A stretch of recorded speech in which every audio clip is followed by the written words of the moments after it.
বাজারে ইলিশের দাম না কমা এটা আমারও কষ্টের কারণ। হ্যাঁ, এটাতে আমি কোনো রকম ডিফেন্সে যাব না যে না এটা হতে পারতো, কিন্তু রিয়েল কারণটা জানাটা দরকার ছিল, যেটা আমি ক্লেম করতে পারি। কোনো প্রভাবশালী যদি এটা অমান্য করে তাদের বিরুদ্ধে অ্যাকশন নিতে হবে, সে যত প্রভাবশালী হোক।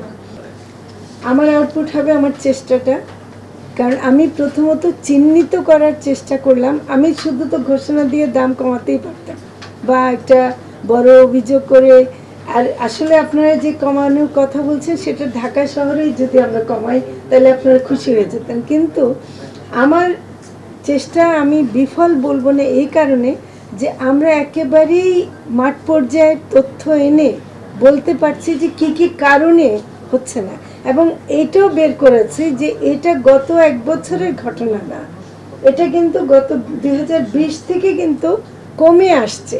আমরা সেই কমার মধ্যে পড়েছি এবং দামটা কিন্তু গত বছরও যে খুব কম ছিল তা না, তার আগের বছরও বেশি ছিল।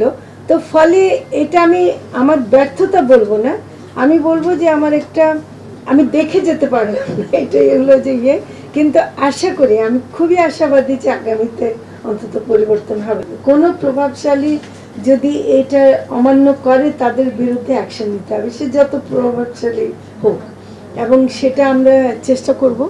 এবং সেটা আমি মনে করি যে প্রভাবশালীরা শিক্ষিত নিশ্চয় হবে, তাদের টাকা আছে, তাদের আছে বলে যদি ধরে নেন যে তারা দেশের আইন অমান্য করবেন, সেটা হবে না। আপনি নিজে কি ইলিশ মাছ কিনেন? কিনতে পারি না তো, আমি কিনি না।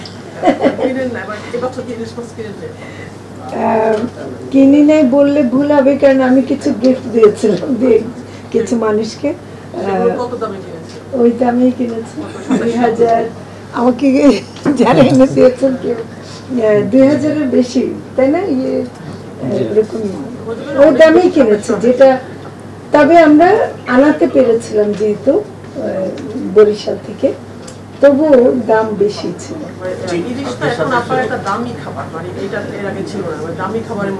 না, ইলিশ সবসময় একটা বিশেষ খাবার ছিল। ইলিশ কখনো দামিও ছিল, মানে ইলিশ আমি মনে করি না যে ওটা। তাহলে আপনার বয়স কত আমি জানি না।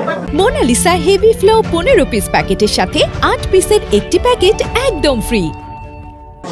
আপনার বয়স কত আমি জানি না, কিন্তু আমার মনে হয় না যে 10 টাকায় করে ব্যর্থতা যদি বলেন, আপনাদের যত ইচ্ছা বলতে পারেন, এটাতে আমি কোনো ডিফেন্ড করব না বা করব না, কারণ বাজারে ইলিশের দাম না কমা এটা আমারও কষ্টের কারণ। হ্যাঁ, এটাতে আমি কোনো রকম ডিফেন্সে যাব না যে না এটা হতে পারতো, কিন্তু রিয়েল কারণটা জানাটা দরকার ছিল, যেটা আমি ক্লেম করতে পারি যে আমরা অধিদপ্তর, বিএফআরআই এবং মন্ত্রণালয়ের পক্ষ থেকে আমরা একদম মূল কারণটা জানার চেষ্টা করেছি। হ্যাঁ, এবং দামটা আসলেই কিন্তু মানে এমনকি আড়তদারদের কাছে অনুরোধ করছে যে এবছর একটু আপনারা মুনাফা কম করেন, তারপরে বলছে যে আপনারা করেন।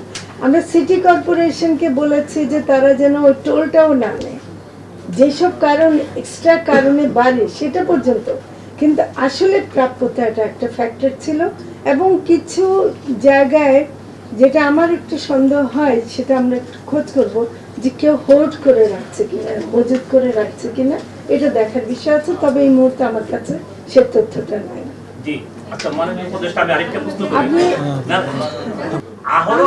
বিশাল খরচ, আপনার ডিজেল লাগে, তারপর ওদের বরফ লাগে, ওদেরকে রাখতে হয়, এবং এটা শ্রমিকের খরচ আছে, আহরণের খরচ অনেক বেশি। আহরণ আপনার সৌভাগ্য, আমরা সৌভাগ্যবান যে আল্লাহ আমাদেরকে ইলিশটা দিচ্ছে। এই ইলিশ তৈরি করতে হলে আরো অনেক খরচ হতো, কিন্তু আহরণের খরচ কম, এটা কে বললো? শোনেন, সমুদ্রে গেলেও না, আহরণের মধ্যে কয়েকটা জিনিস আছে তো, যেমন শ্রমিক লাগছে আমার, তারপর আমার জাল লাগছে, আমার বরফ লাগছে, তারপর ডিজেল লাগছে। ডিজেলের দাম তো সেভাবে কমেনি। তো এই যে নানা রকম লাগছে, মানে খরচ আছে, সেই খরচটা তো আমাকে বহন করতে হচ্ছে। এবং অনেকে এই খরচটা করে, এবার শুনছে যে সমুদ্রে যারা গেছিল ট্রলার নিয়ে, তারা যে সময় ফেরার কথা ফেরেনি, কারণ যথেষ্ট পরিমাণ ইলিশ পাইনি, ওরা ভাবছে আবার এসে আবার যাব, তাহলে তো ডাবল খরচ হবে। তো সেটাই, যেমন এই খরচটাও কিন্তু তারা হিসাব করেছে যে আমি মাছ সমুদ্রে গেলাম, আমার তো যা ডিজেল খরচ হওয়ার তো হয়ে গেছে, আবার ফেরত আসতে গেলেও একই খরচ হবে, কিন্তু যেই পরিমাণ মাছ উঠলে আমার এই খরচটা উঠতো তা ওঠেনি। এবং আমরা একটা শিপের অপেক্ষায় আছে প্রায় 10 দিন ধরে, ওই শিপটা আসছে না এখন। তো কাজেই খরচ আসছে, আপনাদের এটা ভুল ধারণা যে এটা প্রাকৃতিক অতএব খরচ না, এটা ভুল ধারণা, এটা একেবারেই ভুল।